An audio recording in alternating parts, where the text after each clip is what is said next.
So, ngayon meron na tayong technical na strategy. Ang susunod na natin is yung ating fundamental analysis. If you want to integrate your fundamental analysis into your strategy, it would be a big help kasi malalaman natin yung general bias ng market. No? You are now filtering kung bibili ka lang ba or magbebenta sa market. So, it will be added confluence to your trades. No? So una, pag-usapan natin yung difference no, fundamental and sentiment analysis. We covered this in a previous video, but let me just recap. Ang fundamental analysis po, ito yung pagtingin natin sa macroeconomic data. No? You're looking at GDP, inflation rate, interest rates, all of that stuff. And then, yung sentiment analysis, ano yung pakiramdam ng tao, no, ng traders, investors, dun sa particular na balita na yun. Is it enough? Is it more than enough? Kulang ba siya? No? So, how are they able to take that kind of news? No? So, yun yung tinatawag nating sentiment analysis. And you're looking at risk on versus risk off. No? Risk on, normally tumataas dyan yung mga high yielding compared to the safer havens. For example, yung stock market tumataas yan during risk on market. Yung ating mga commodity currencies like Australia, New Zealand, Canadian dollar tumataas yan during risk on markets. No? Tapos pag risk off naman, lumalakas yung baliktad naman. Lumalakas yung bonds, humihina yung stock market. Lumalakas yung safe havens like the US dollar, Japanese yen, Swiss francs, at saka yung for example, minsan yung gold, hindi lagi, pero gold, umakyat yan during those times. So that's the difference between fundamental and sentiment analysis. So it might be a good thing to think about that if you're doing long-term trades, then fundamental analysis might be good. It will be very helpful. But if you're doing short-term trades, then maybe your fundamentals would be a guide sa market, kung saan ka puposisyon. And sentiment analysis might be more influential when it comes to lower time frames. Okay, so ayan.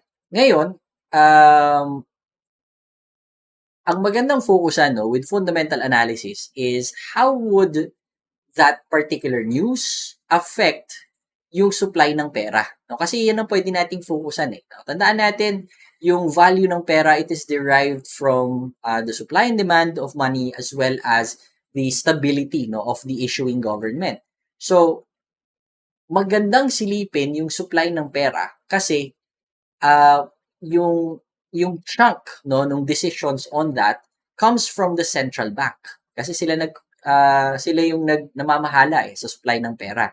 So it's very important to know ano ba yung ginagawa ng central bank ngayon, anong nangyayari sa market ngayon, and how will the central bank react to that.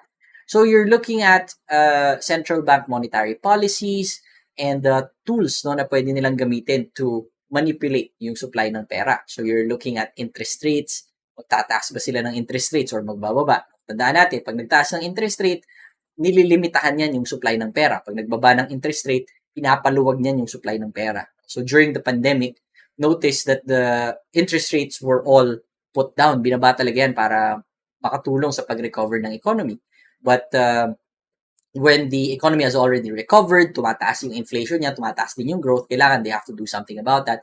So they need to increase the interest rates para malimit yung supply ng pera. Now, yung quantitative easing at saka tightening, it directly affects the supply of money. Easing, dagdag ng supply ng pera. Tightening, bawas talaga ng supply ng pera. So, it's very important to look at those. And then you also have your top economic indicators, para makita mo din yung, both supply and demand ng money, which is GDP, inflation, employment rate. Yan, mga importante po yan. So, if you want to add those things doon sa inyong analysis, that would be very helpful. And there's a lot of sources that you can get that from. Dito sa PAFTI, sa Discord group natin, we always discuss kung ano yung mga fundamental factors that are affecting the market right now. What can we expect long-term, as well as short-term. So, daming sources yan. You can take a look at your economic calendar. All of them are there. Yan, marami yan. So, that would be your fundamental analysis. And yung mainly ang nagagawa niyan is it lets you focus on certain instruments. Hindi ka nanghuhula kung ano iti-trade mo. Kunwari, o nakikita mo, gagalaw yung central bank ng ng US, no, itataas nila interest rate nila. Tingnan mo yung central bank ng Japan, hindi sila magtataas ng interest rate, no? More on quantitative easing pa yung gagawin nila. So magdadagdag sila ng supply. What do you think will happen to USD JPY? Probably it's gonna go up. Okay?